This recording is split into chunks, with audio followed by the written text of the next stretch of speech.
Water is the lifeblood of Mother Earth. We work hard to bring the power and cleansing nature of water into our homes and communities so we can drink, cook, clean, and bathe. But sometimes we forget to increase its flow within our own bodies.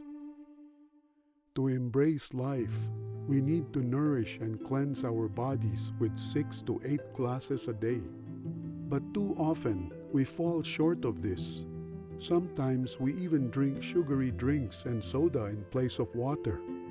Instead of healing us, these drinks rob us of our strength by contributing to obesity and diabetes. Along the way, they cause our energy levels to crash, hurt our teeth, and weaken our bones. Now is the time to stop flooding our bodies with these drinks and let the life-sustaining stream of water lift us to a happier, healthier way of life. Water is life.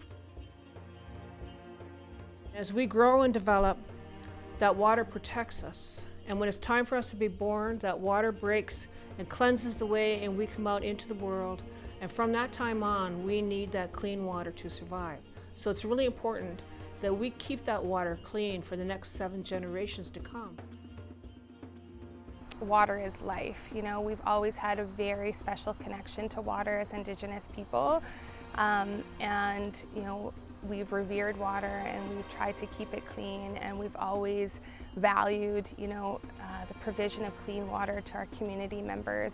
And as women, we have a special and a sacred responsibility for that.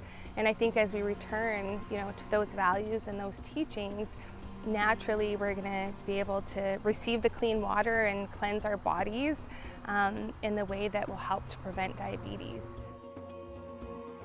A lot of people found that they were, you know, going to the river was like a source of healing for them, even if it wasn't to like pick medicines or anything like that.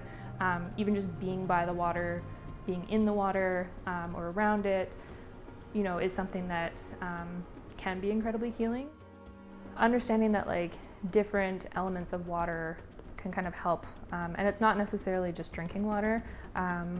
One person had a bunch of different children who experienced different physical and mental health issues, and they each had a different way of like connecting with water when they were going through a really difficult time. And so one would just like take his socks off and walk through the water, and that would be enough for him to kind of like ground himself in the water. Another would like dance until he sweat, and like through sweating, you know, that was you know, water kind of helping him get through that.